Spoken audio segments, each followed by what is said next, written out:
Shalom semuanya, bersyukur untuk hari baru yang Tuhan jadikan bagi kita. Hari-hari yang kita lalui pasti terasa sangat berat, apalagi di tengah pembelajaran jarak jauh yang cukup menguras tenaga dan pikiran, baik sebagai Bapak Ibu karyawan maupun siswa-siswi. Tentu semuanya merasakan keletihan yang luar biasa, tetapi kita harus mengemban tanggung jawab kita masing-masing. Namun, Allah kita adalah Allah yang mengerti akan kondisi setiap anaknya. Ia mau datang, hadir, dan memberikan anugerahnya untuk kita, agar kita tetap mampu melihat kasih-Nya dan dikuatkan untuk terus melangkah maju bersama dengannya. Mari sambut Allah yang hadir bagi kita.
Mazmur Daud.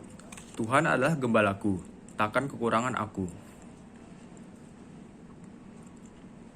Ia menyegarkan jiwaku, ia menuntun aku di jalan yang benar oleh karena namanya.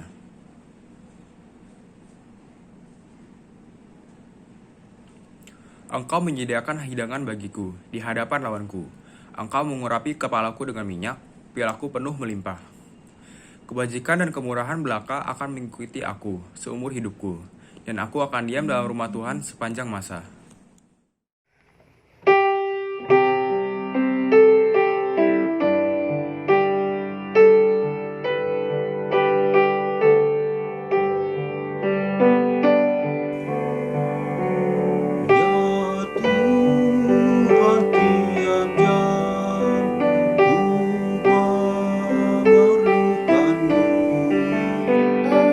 Engkaulah yang memberi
setiap jam ya Tuhan.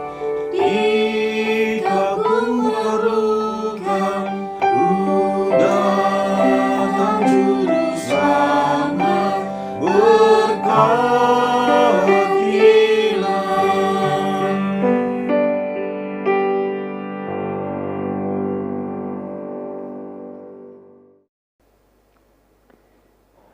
Marilah ibadah ini kita khususkan dengan pengakuan. Keselamatan, pertolongan,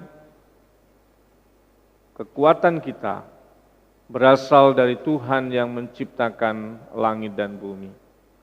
Kasih, karunia, dan damai sejahtera dari Allah Bapa kita dan Tuhan Yesus Kristus ada pada saudara semuanya. Amin. Mari sekarang ini kita berdoa sebelum kita membaca firman Tuhan. Kami bersyukur kepadamu ya Tuhan, perjumpaan kami bersama dengan anak-anak-Mu, SMA Kristen 7, Penabur Jakarta, boleh memberikan kesempatan kepada kami untuk merenungkan kebenaran firman-Mu. Nyatakanlah kebenaran sabda-Mu kepada kami. Berkatilah hamba-Mu yang penuh dengan dosa dan kesalahan ini, untuk menyampaikan kebenaran firman-Mu yang kudus. Kami mau serahkan ini semua dalam nama Bapa, Putra, dan Roh Kudus. Amin.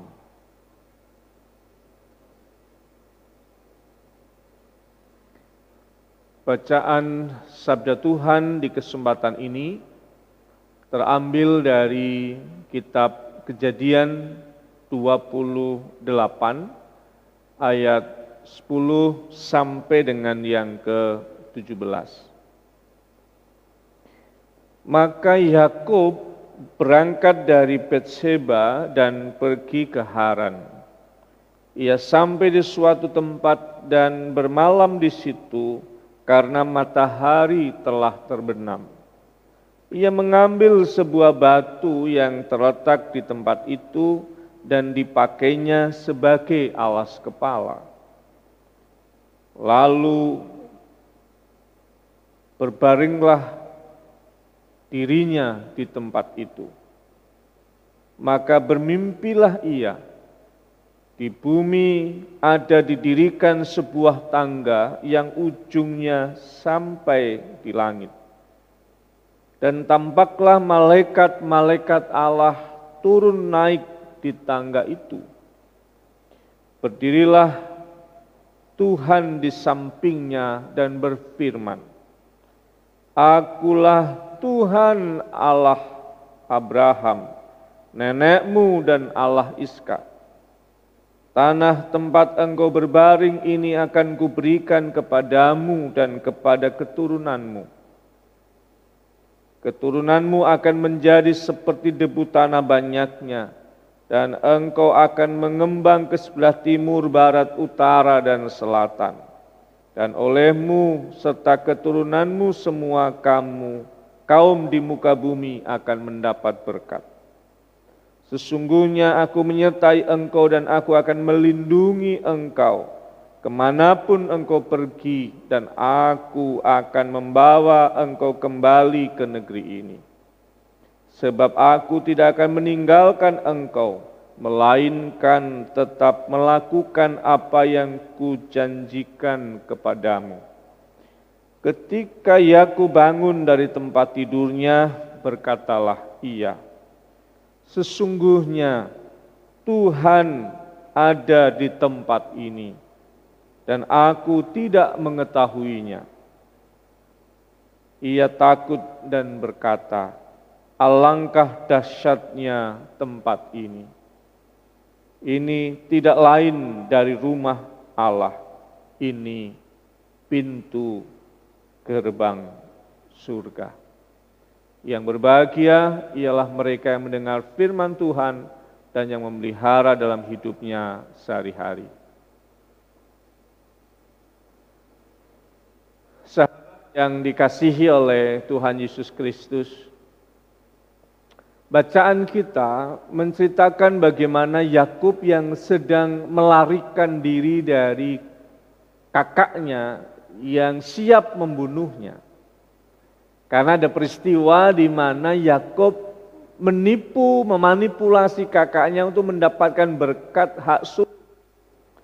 Memang sebelumnya ada peristiwa di mana Esau menjual hak kesulungannya dengan sup kacang merah ketika dia dehidrasi tingkat tinggi pulang dari padang. Nah, dalam situasi dia melarikan diri di tempat yang dia tidak bisa jalan lagi karena matahari sudah sangat suasana gelap, matahari sudah terbenam, dia membaringkan diri dalam kesendiriannya. Dia tidak punya alas untuk membaringkan tubuhnya. Dan ada alas batu yang dipakai sebagai bantal tidurnya. Di saat dia tidur, dia mendapatkan perjumpaan dengan Tuhan dalam peristiwa mimpi itu. Dan dia melihat tangga sampai ke langit, ada malaikat Tuhan yang naik turun dan dia berjumpa dengan firman Tuhan sendiri kepadanya, yang memperkenalkan tentang Allah Abraham, Ishak, dan dia adalah Yakub yang akan disebut sebagai tiga nenek moyang, disebut sebagai Allah Abraham, Ishak, dan Yakub. Dan dia sedang mendapatkan pernyataan Allah sendiri, bahwa aku memberkati engkau, aku menyertai engkau, aku melindungi engkau, dan melalui kamu seluruh bangsa akan diberkati. Yang dikasihi oleh Tuhan, mari saya mengusulkan beberapa hal untuk kita hayati. Yang pertama adalah bicara mengenai kesunyian dan kesendirian.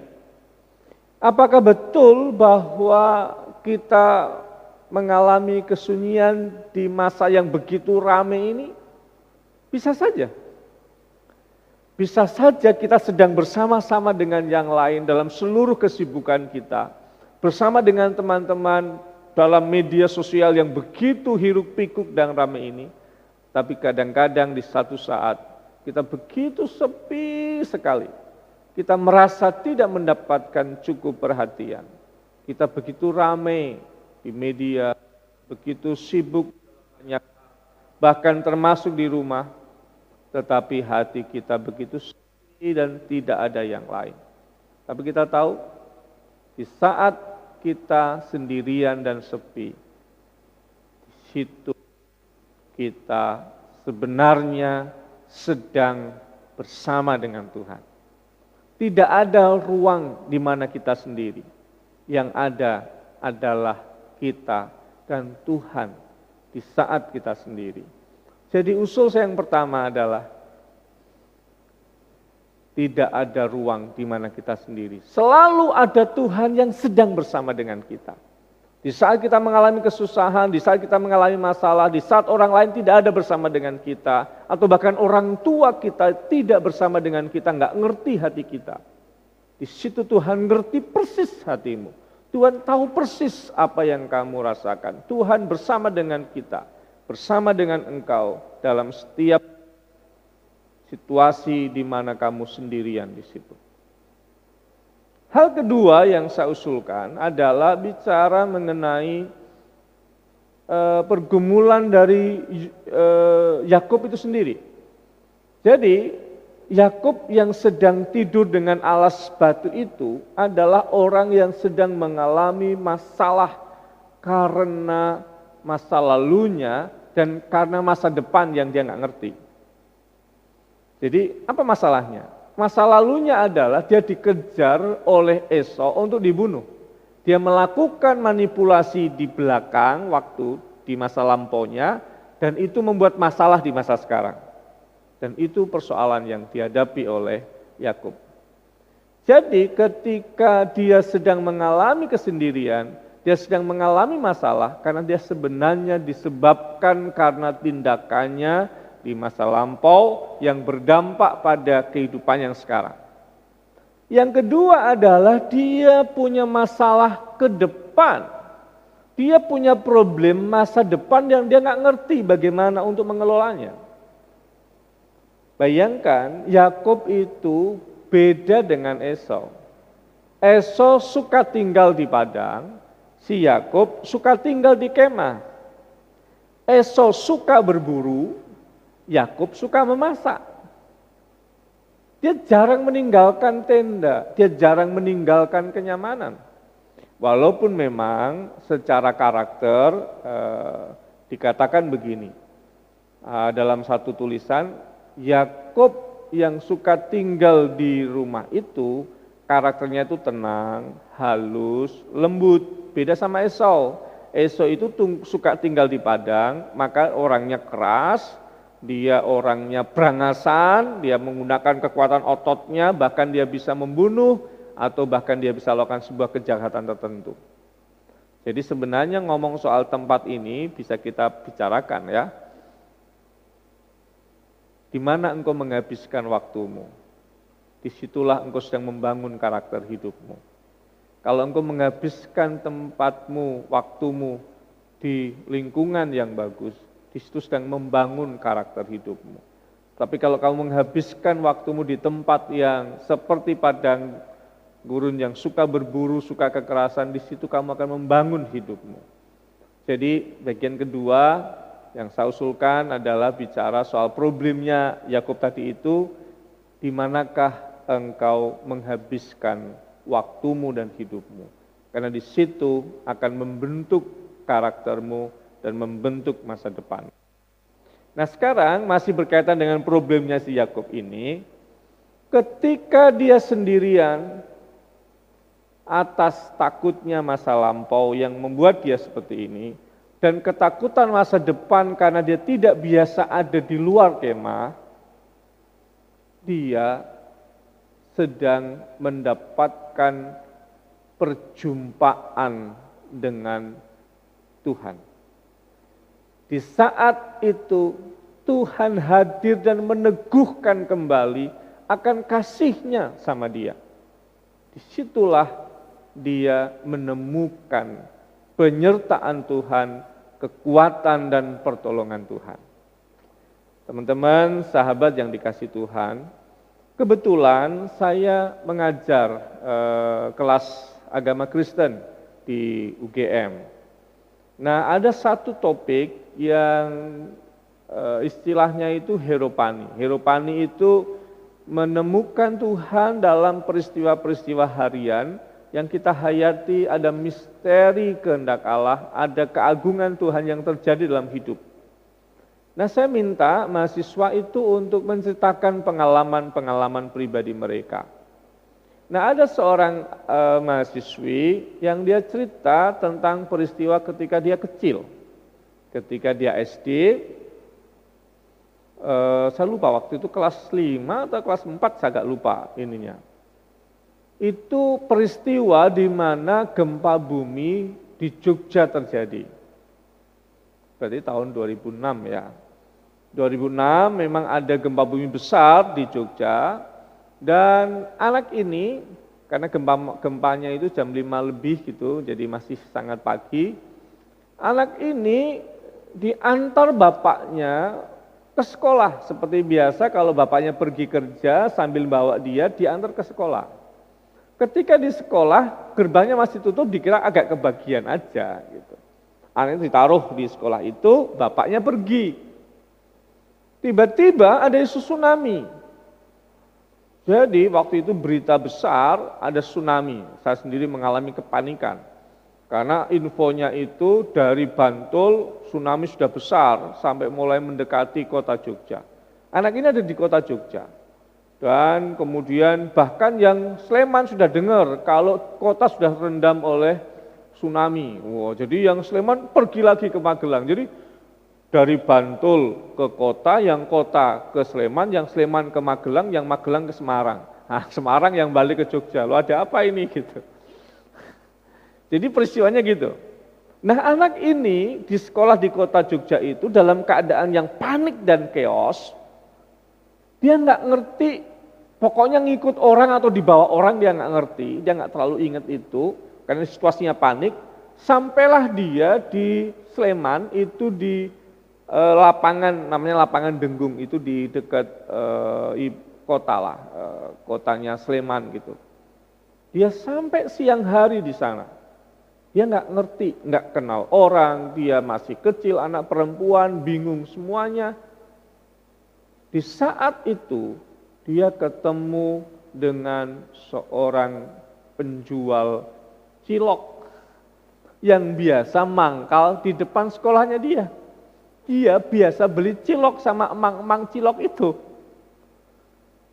Nah, waktu dia ketemu, loh, kamu kok di sini? Aku nggak tahu. Oleh emang-emang itu, anak ini dibawa pulang ke sekolah. Dia nggak bisa antar sampai ke rumah, mungkin masih panik, bingung, nggak ngerti.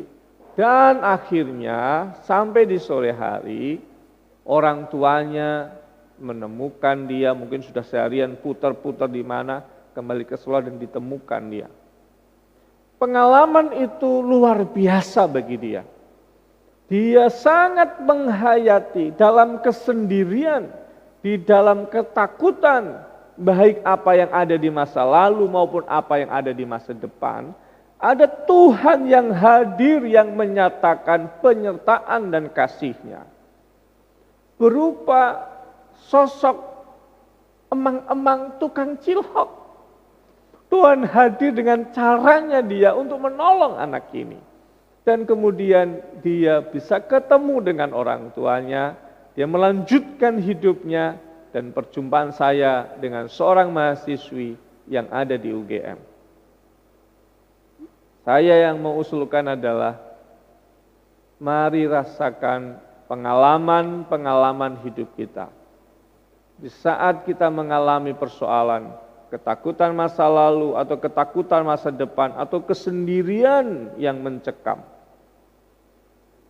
kita pernah mengalami dan kita mengingat akan Tuhan yang menyatakan penyertaannya sama kita.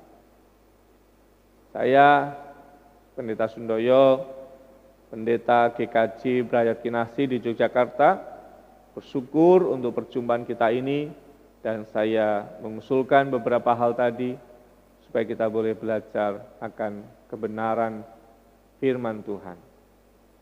Kiranya Tuhan menolong dan memberkati kita semua dan memberkati teman-teman yang sedang studi di SMA Kristen 7 Penabur, Jakarta. Tuhan memberkati. Amin. Mari sekarang ini kita berdoa. Kami bersyukur kepadamu ya Tuhan, untuk apa yang boleh kami hayati bersama-sama dalam bacaan firman-Mu hari ini. Peristiwa Yakub, peristiwa tentang kesendirian, ternyata dia tidak pernah sendiri. Dia sedang berjumpa dengan hadir-Mu. Mampukanlah kami belajar, kalaupun kami pernah mengalami kesepian dalam hidup, Engkau selalu ada bersama-sama dengan kami. Bahkan Kau menyatakan kasih-Mu, menyatakan hadir-Mu dengan nyata dalam kehidupan kami. Mampukan kami untuk menghidupi setiap peristiwa akan hadir-Mu dalam penyertaan-Mu buat kami. Kami juga belajar bagaimana Yakub dan Esau, dua orang saudara kembar yang berbeda karakter. Yang satu tinggal di padang, yang satu tinggal di rumah. Yang satu dengan kekerasan, satu dengan kelembutan. Yang satu bisa menggunakan banyak cara untuk mencapai tujuan, bahkan bisa kekerasan dan membunuh. Tetapi Yakub yang tinggal di rumah adalah orang yang tenang, orang yang penuh kehangatan dan cinta kasih. Kami mau belajar ya Tuhan, di mana kami menghabiskan waktu kami, disitulah kami sedang membangun karakter, membangun perilaku, dan membangun hidup kami. Dan mampukanlah kami untuk mengoreksi dan belajar, di mana kami menghabiskan waktu kami, pertemanan kami, karena di situ kami sedang membangun hidup kami. Mampukan kami supaya kami memilih tempat yang sesuai dengan kehendak-Mu, memilih teman yang sesuai dengan maksud-Mu. Kami juga belajar hari ini, bagaimana Engkau yang hadir untuk Yakub, menyatakan kasih-Mu, juga dirasakan oleh anak-anak-Mu, mereka yang mengalami persoalan, mereka yang mengalami tantangan. Engkau menghadirkan penolong, Engkau hadir dengan cara yang bisa dimengerti, Engkau hadir sebagai teman, sebagai penolong, sebagai penghibur. Kami mau bersyukur untuk setiap pengalaman iman kami, dan kami ingin mengingat semua pengalaman-pengalaman iman itu, supaya kami belajar berani melangkah melihat masa depan.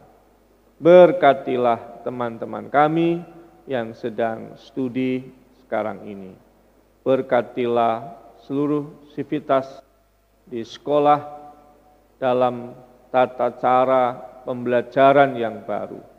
Berkatilah kepala sekolah, para guru, karyawan, dan seluruh siswa di dalam kesehatian sebagai anak-anak-Mu, dan berkatilah sekolah ini sebagai jalan berkat bagi banyak orang dan bagi bangsa negara kami. Kami mengingat bangsa ini, bangsa Indonesia, bangsa yang kami hidupi sebagai anugerah-Mu. Berkatilah pemerintahan kami dalam mengelola situasi, supaya pengelolaan penemuan obat dan pengembangan vaksin boleh terus berjalan.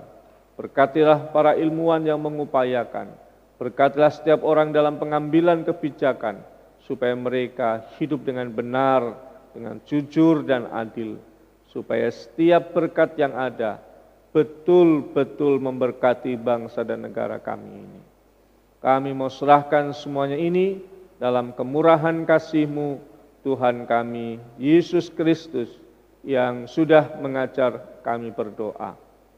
Bapa kami yang di surga, dikuduskanlah nama-Mu, datanglah kerajaan-Mu, jadilah kehendak-Mu di bumi seperti di surga. Berikanlah kami pada hari ini makanan kami yang secukupnya, dan ampunilah kami akan kesalahan kami, seperti kami juga mengampuni orang yang bersalah kepada kami. Dan janganlah membawa kami ke dalam pencobaan, tapi lepaskanlah kami daripada yang jahat. Karena Engkau-lah yang empunya kerajaan, dan kuasa, dan kemuliaan, sampai selama-lamanya. Amin.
menerima pengutusan dan berkat dari Tuhan. Tuhan memanggil engkau dalam seluruh penghayatan akan Allah yang hadir senantiasa dalam seluruh hidupmu dalam keadaan apapun. Dan Tuhan memanggilmu juga sebagai tangan dan kasih-Nya untuk mereka yang membutuhkan. Dan terimalah berkat-Nya. Kasih, karunia dan damai sejahtera dari Allah Bapa kita dan Tuhan Yesus Kristus, penyertaan dan pertolongan Roh Kudus menyertai hidupmu sekarang ini sampai selama-lamanya. Amin.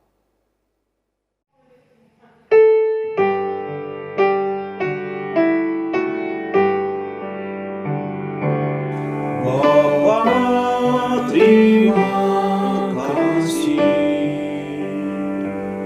Bapa, terima kasih. Bapa di dalam